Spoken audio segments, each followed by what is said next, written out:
नंबरदारों ने सरकार से आदेश निरस्त करने को लेकर इंद्री के विधायक राम कुमार को ज्ञापन सौंपा। नंबरदारों ने कहा कि भविष्य में नए नंबरदार बनाए जाने पर रोक लगाने से सरकार व प्रशासन को क्षति होगी, इसलिए सरकार ऐसे आदेशों को रद्द करे। नंबरदार सरकार व प्रशासन के बीच कड़ी का काम करते हैं और जनहित में सहयोग भी करते हैं। पीटीए न्यूज़ 24 के लिए करनाल से नरेंद्र ढूंसी की रिपोर्ट। आप हमारे वकील के तौर पर हरकत करें और हमारी पूरी कार्रवाई करें। नंबरदार पूरे गाँव में देखो, हम आज हरियाणा नंबरदार विचार मंच इंद्री माननीय मुख्यमंत्री के माध्यम से माननीय एमएलए साहब को ज्ञापन दिया हमने अपना, और इसमें हमारी जो ज्ञापन में मांगे हैं इनके मुतल्लिक हमारी सरकार से ये मांग है भाई, ये जो मांगे हैं हमारी ये पूरी होनी चाहिए। चाहे वो उम्र की बात हो, चाहे वो सरबरा नंबरदार की बात है, चाहे परमानेंट नंबरदार की बात है। जो हमारे माननीय मुख्यमंत्री ने पीछे वो करी थी हिसार में, वो हमारी दो मांगे आज भी अधूरी हैं। जो कि हमारी सरकार से मांग है कि सरकार इसको जल्द से जल्द पूरा करे। अगर जल्द पूरा नहीं किया जाता तो देखो, कोई भी पहले हम शांतिपूर्ण आंदोलन करेंगे, उसके बाद फिर हम कोई भी निर्णय लेने के लिए मजबूर हो। क्या मांगे हैं?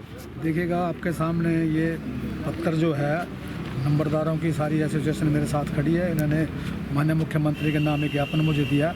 जैसे इन्होंने मुझे बताया, इस ज्ञापन के माध्यम से वो चाहते हैं एक लेटर सर्कुलर सरकार की तरफ से आया, जिसमें एक तो जो नए नंबरदार हैं उनके जो 60 साल के बाद उनके मेडिकल रिपोर्ट अनिवार्य कर दी गई है। 75 साल के बाद शायद जो लेटर में ऐसा भी हो, 75 साल के बाद शायद उनको हटाने की बात है, वो बात नहीं है। तीसरा जो है, जो नंबरदार एक शुरू हो जाता है या बाहर हो जाता है तो वो अपना एक काम करने के लिए दूसरे आदमी को नियुक्ति कर देता है, तो सर्वर बोलते हैं उसको। तो ये चाहते हैं भी वो जो पावर थी पहले नंबरदारों पे वो ऐसी रहनी चाहिए। हाँ, नई नियुक्तियाँ, और जो नई नियुक्तियाँ बंद कर दिया वो क्योंकि सम्मानित पद है, क्योंकि काम करना होता तहसीलों में इसमें, तो इसलिए चाहते हैं भी जो ये शर्तें लगाई गई है वापस ली जाए और एज इट जो पहले स्थिति थी वैसे बने। और हमारी दो मांगे हैं जी, दो मांगे और इनकी 2 घोषणाएं हैं। मांगे दी घोषणा की थी, जैसे चीफ मिनिस्टर साहब ने 2 मांगे भी हैं। माननीय मुख्यमंत्री ने पहले घोषणा करी होगी, एक तो जो आयुष्मान भाव योजना के अंतर्गत इनको लाने की बात है, एक इनको जो है मोबाइल देने की बात है। तो ये जो भी ये बातें हैं, जो इनकी मांग है, मैं माननीय मुख्यमंत्री संज्ञान में ला करके इस पर कार्रवाई करने का काम करूँ। काफ़ी समय हो गया ये मांगे अभी तक पूरी क्यों नहीं की मेरे पे तो आज देखो, मेरे पे तो आज ज्ञापन आया। मैं तो इस ज्ञापन के बेस पे कह सकता हूँ, मैं आपको पहले भी कहा, जब मैं माननीय मुख्यमंत्री के संज्ञान में ला करके इसमें जो है उचित कार्रवाई कराने का काम करूँ। तो नंबरदारों की लड़ाई लड़ी जाएगी, नंबरदारों की जो लड़ाई है। देखो भाई, बात मैं तो पूरी पैरवी करेंगे इनकी, बाकी सरकार के फैसला सरकार ने लेना है। हम तो इनकी पैरवी अपने हल्के के खड़े हैं मान्य सारे, मैं इनकी पूरी जो है पक्ष लेकर के काम करने का प्रयास करें। ज्ञापन मुख्यमंत्री के नाम इंद्री के विधायक राम कुमार कश्यप को देने के लिए इंद्री हल्के के जो सभी नंबरदार हैं, वो इंद्री इकाई के जो प्रधान हमारे जगमाल सिंह कंबोज जी, उनके नेतृत्व में इकट्ठे हुए यहाँ।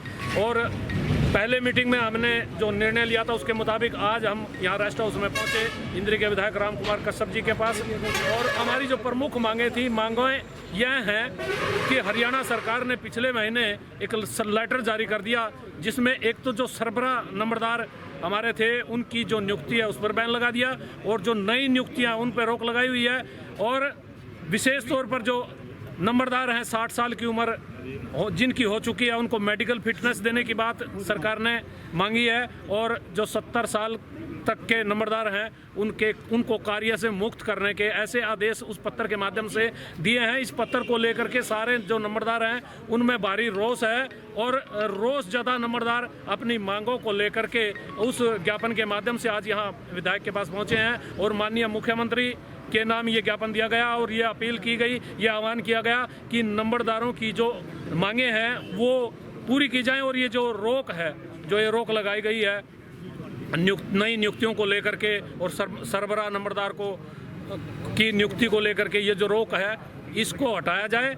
और जैसे पहले से हमारे जो नंबरदार हैं कार्य कर रहे हैं, वो एक सम्मानित पद है। सरकार और गांव की प्रमुख इकाई है नंबरदार, और गांव की जितनी भी जो समस्याएं हैं वो सरकार तक पहुंचाने का प्रयास करते हैं। लोगों के दुख सुख में, सामाजिक जो सेवाएं हैं उनमें हमेशा नंबरदार खड़े रहते हैं। पीछे भी आपने देखा होगा कोरोना की जो लड़ाई रही है, कोरोना काल में भी हमारे नंबरदारों ने विशेष तौर पर, यदि हम इंद्री की बात करें तो इंद्री इकाई में जैसे गरीब लोगों को खाना दिया, दवाइयाँ दी और भी बहुत सारे जो काम हैं हमारे नंबरदारों ने किए हैं। नंबरदार हमेशा से सरकार के साथ खड़े रहे हैं। सरकार की नीतियों को जनता तक पहुंचाने का कार्य नंबरदारों ने किया है, लेकिन सरकार शायद नंबरदारों को उतना मान सम्मान नहीं देना चाह रही है, ऐसा नंबरदारों को लग रहा है। तो हम सब नंबरदारों की ये सरकार से विनती है कि वो एक तो ये जो नए जो आदेश और फरमान जारी किए हैं अधिकारियों के माध्यम से उनको वापस ले, और जो हिसार में हरियाणा के मुख्यमंत्री मनोहर लाल खट्टर जी ने जो घोषणा की थी उस घोषणा को, वो घोषणाएं उनमें से एक जो घोषणा है सिर्फ वही अभी तक पूरी हुई है। मानदेय जो बढ़ाने की घोषणा थी, बाकी घोषणाएं अभी अधूरी पड़ी हैं। तो हमारी इस ज्ञापन के माध्यम से ये भी मांग है भी उन घोषणाओं को भी पूरा करे। एक तो आयुष्मान कार्ड की बात थी वो अभी तक हमें नहीं मिल पाया है, और दूसरा जो मोबाइल फ़ोन है वो भी अभी तक नहीं मिल पाया है। जो सबसे बड़ी जो हमें दुखद बात ये लग रही है, सरकार पिछले कई दफ़ा जो सरकार ने, हरियाणा के मुख्यमंत्री ने और दूसरे मंत्रियों ने ये बार बार घोषणाएं की हैं। हमारी जनता में भी बड़ी वो होती है कि वो वहाँ से घोषणा कर देते हैं, अखबारों में बयान जारी कर देते हैं कि ये घोषणाएं हमने पूरी कर दी है, लेकिन वास्तविक रूप में अभी तक नंबरदारों को ये दो चीज़ें नहीं मिल पाई हैं। तो हमारा निवेदन है मुख्यमंत्री से है वो इन घोषणाओं को भी पूरे करे और इन नंबरदारों के मान सम्मान को बहाल रखे। इनको जितना सम्मान देंगे नंबरदार उससे भी दुगना करके सम्मान इस सरकार को और इस सरकार में बैठे हुए नुमाइंदों को देंगे।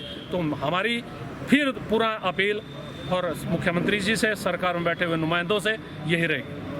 प्रॉपर्टी बेचने और खरीदने के लिए संपर्क करें फेयर डील प्रॉपर्टीज।